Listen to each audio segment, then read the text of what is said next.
This is the place we all get together, 'cause we know we belong, right? It's all about loving and caring, healing and sharing, and helping each other grow and be strong. It's all about spirit. I can't wait for you to hear it. No matter near or far, this is our place. Yeah, it can be your place. No matter wherever you are.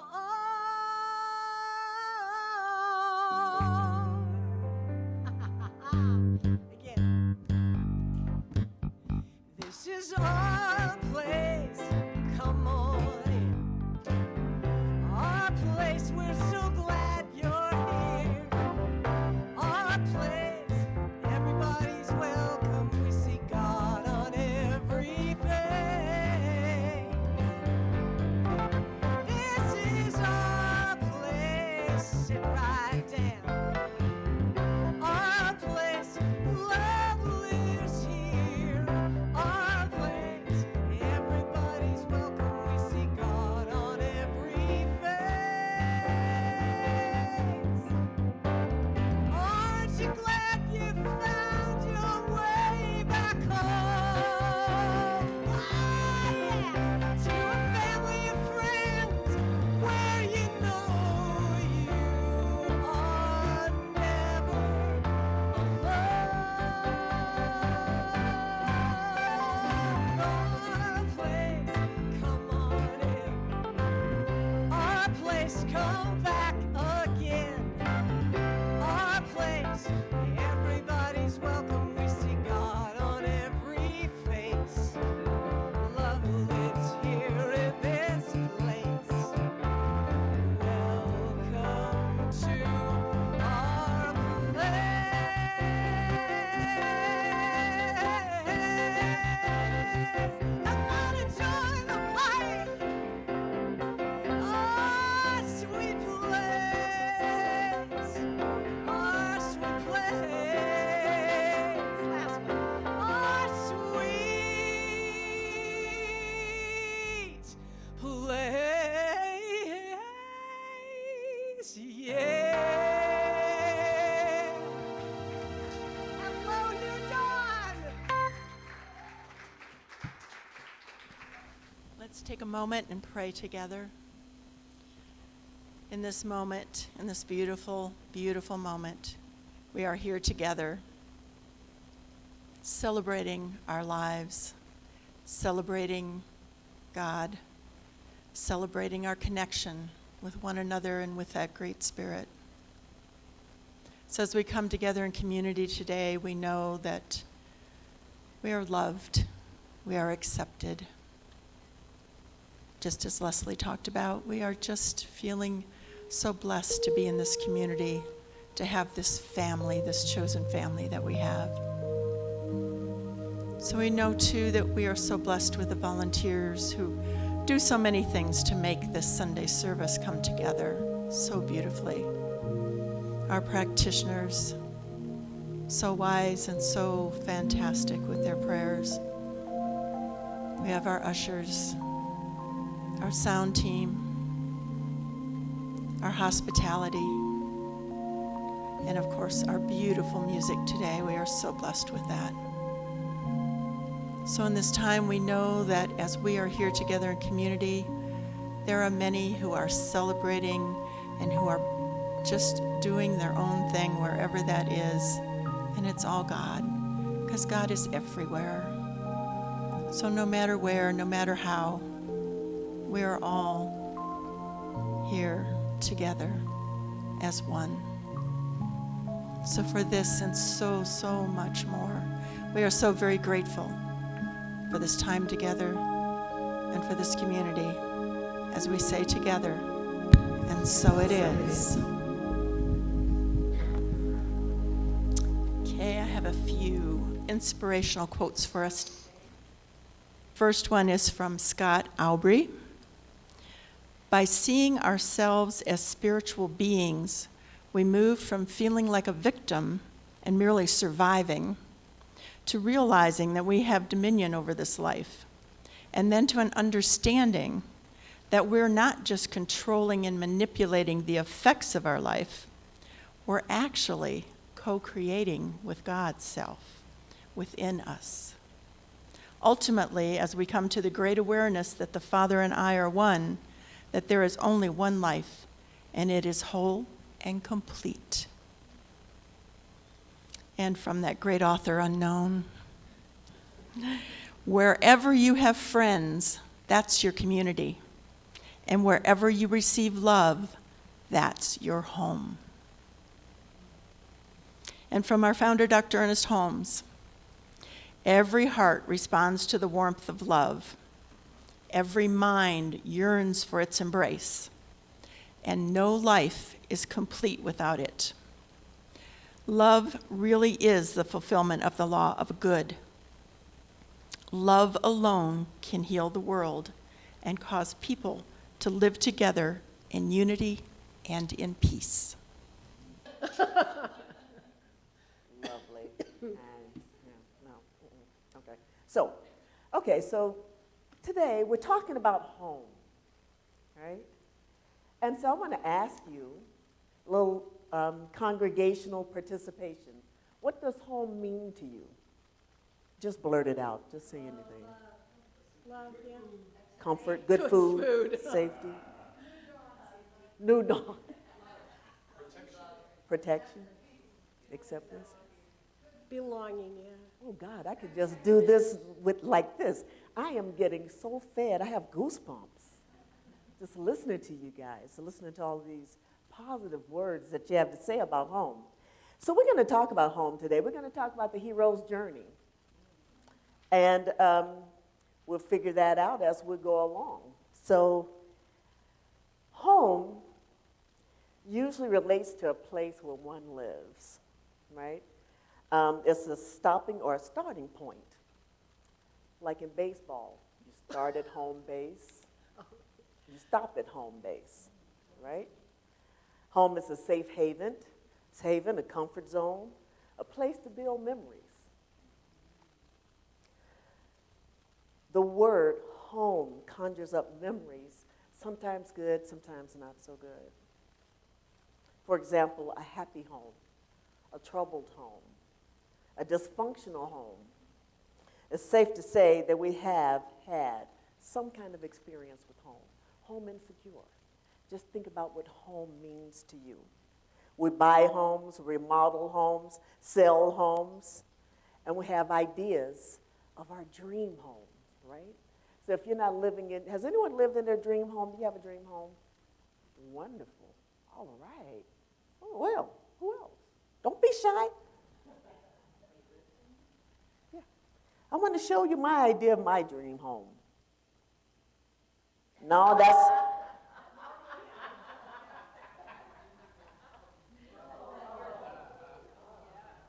Yeah, right? Okay. I love the water. My dream home is going to be by the water and hurricane resistant. So, as we experience home, this really resonates with me on such a deep personal level when I think about home.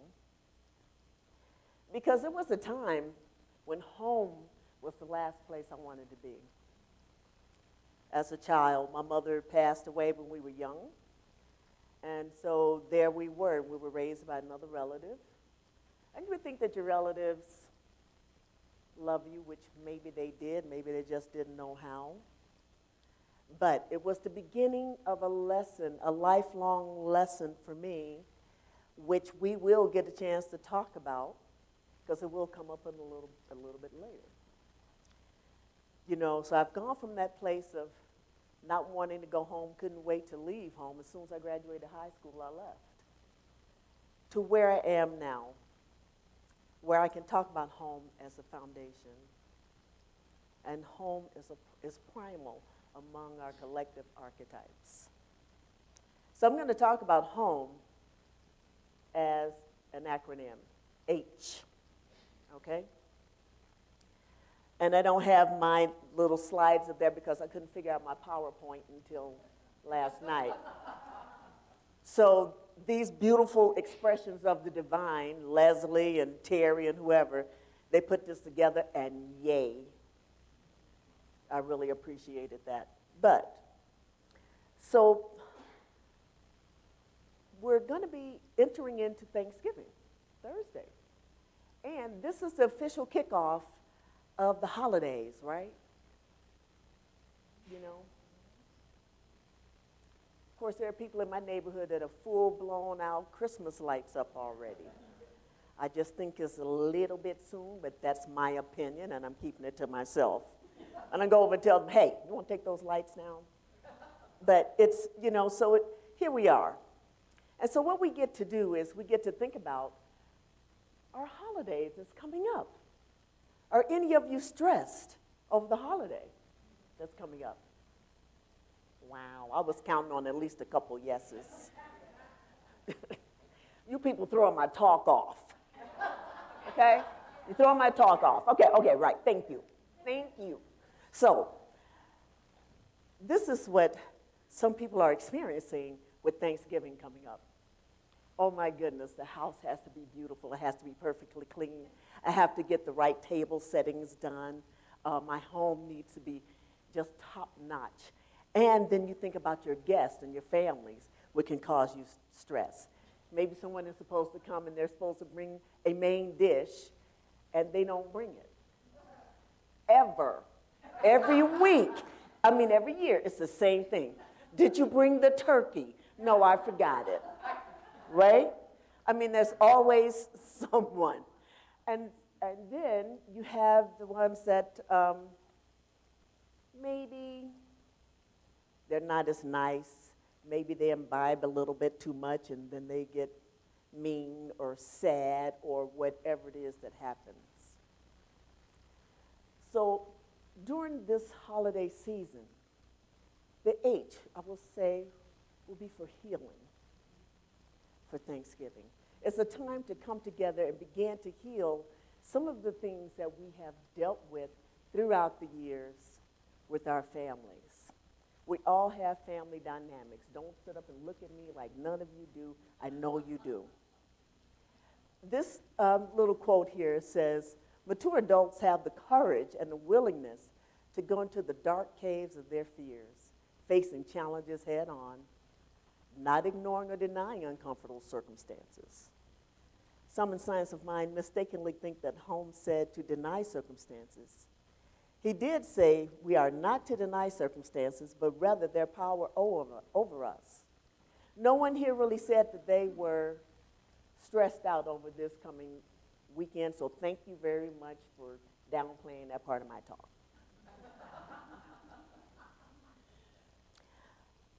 If you were, this is an opportunity to heal some of the conflict that we have in our families and to establish some harmony within our families, within ourselves. And as we move on through this process of H.O.M.E, of H-O-M-E, we would come to some realizations of what it would take to do that and how we move through it. Think of this metaphorically also with what we're doing during this holiday season. As we talk about some of the discord that can happen in families, there is a saying for, let me get this right. Every heart responds to the warmth of love, and every mind yearns for its embrace, and no life is complete without it. Love really is a fulfillment of the law of good. Love alone can heal the world and cause people to live together in unity and peace. When you think that there just is no peace to be had, when your family comes over, when friends come over, when there's that person that's just going to be cantankerous old Uncle Joe who can't be nice to anybody, just know that really our response to that is love. And this elevates our own selves, okay? We get to go within and we just be that presence that Uncle Joe needs so he can stop being so crabby and just eat his turkey and take a nap from all that tryptophan that he just ate, right?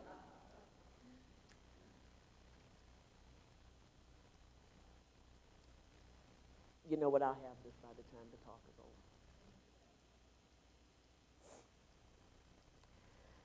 Some of the worst health and social problems in our nation can arise as a consequence of adverse child experiences.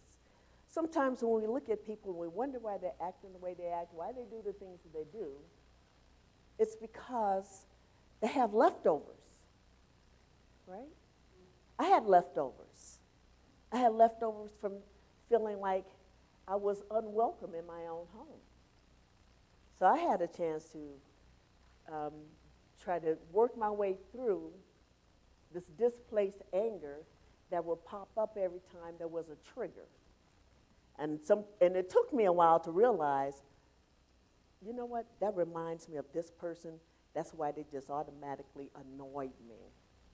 And there was another word I started using instead of saying pissed me off. Okay? It kind of lessened that energy behind it.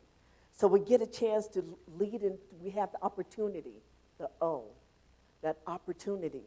As we begin to see the oneness that we are during these holidays, we get to come together in ways, we begin to come together in ways, we begin to make plans for being together, not just during Christmas, but all through the rest of the year now as we begin this holiday season. We get a chance to do that. So this is what I would offer for you as some tools for making way for these opportunities to express the oneness that we all are, not just with our families and friends, but with the planet, with the world. You know, we really are here. What's our motto? Create a world that works for everyone. So I just want to offer you some tools. And I have begun doing this a couple of weeks ago. One of the first things is to practice releasing. Release anything that does not serve you. That includes people, clothes, anything you have in your house that maybe you want to, clear out, release it. Get rid of the clutter. Let it go. Declutter your life physically and metaphorically. Our outer experience is a reflection of our inner experience. I've learned that now when I go into someone's home and it's just really cluttered, I'm like, man, they must have a really busy mind. Just crowded up with junk, right? Like my office. My office can be kind of junky. But here we are. We're here to clear our environment, and that can help us as far as our spirituality also. As we take the time to just clear that out, just feel how refreshing it feels and how airy it is when you can do this. I know I've been doing this with my home. I moved into a new house, and my other house was bigger, so I tried to just keep everything. And it's like, well, why? So I've been clearing that out, and now I have my little Goodwill box and my, all these boxes, these things to give and to declutter my home. And it feels so much more airy and fresh. And so I feel ready to enter into this next phase, not just the holidays, but the next phase of my life spiritually. And this is what we are called to do. We're here to constantly grow. So we're on this journey, we're healing, and we're creating opportunities to express oneness. And the next thing we have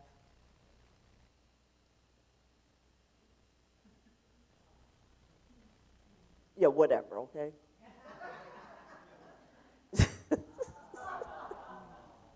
Whatever. Your childhood is the time of life when God decides to build the rooms of the temple in which it works to live when you are an adult.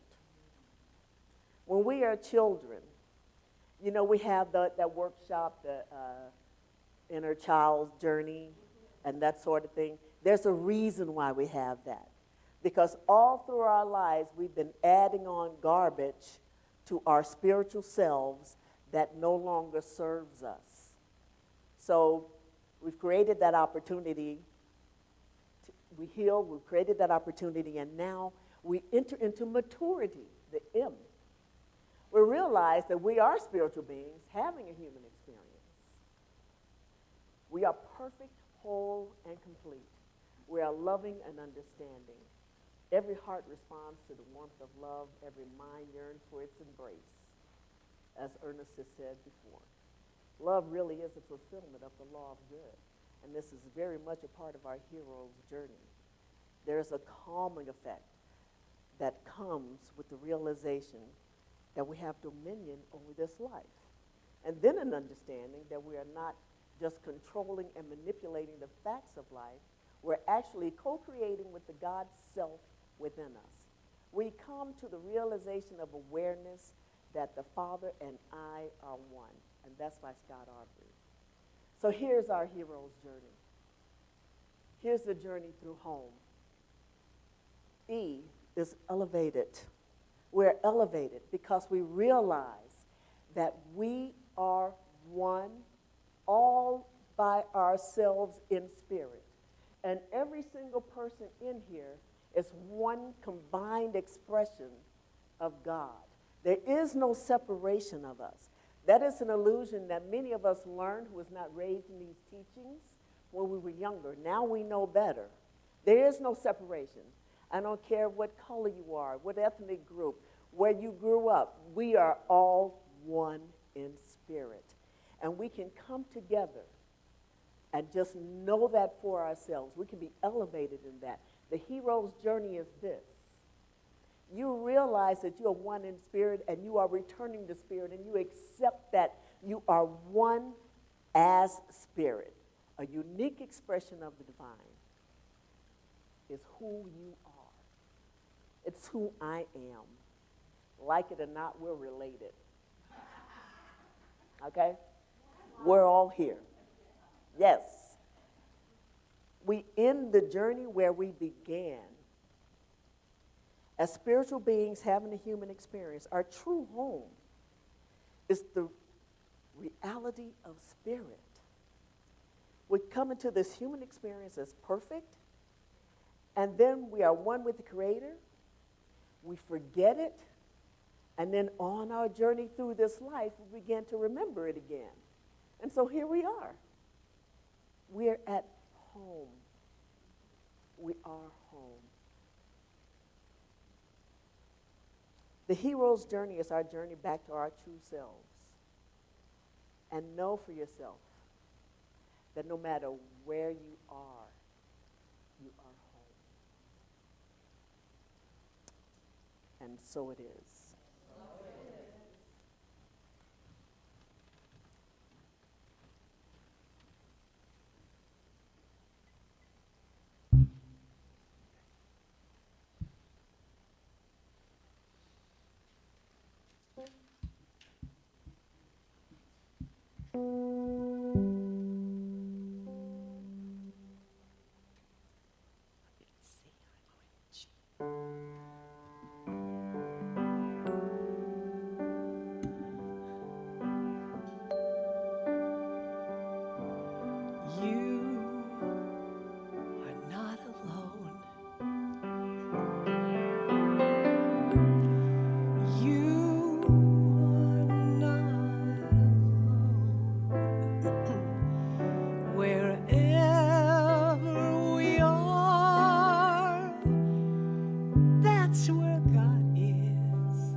need to really hear you because it means we're all together right here. Here we go.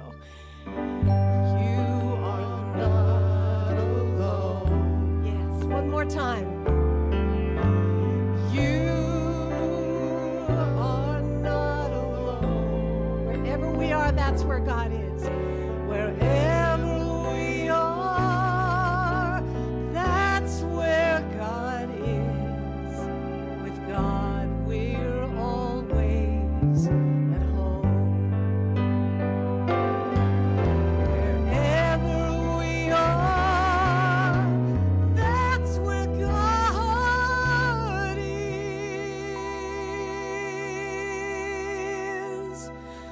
Oh. We are not alone.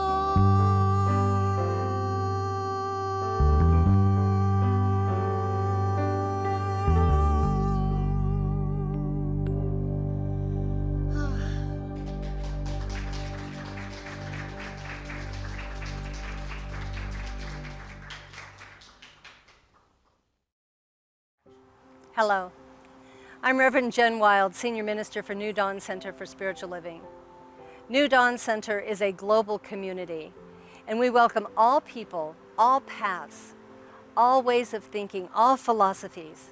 So know that you are welcome here, and thank you for joining our online community.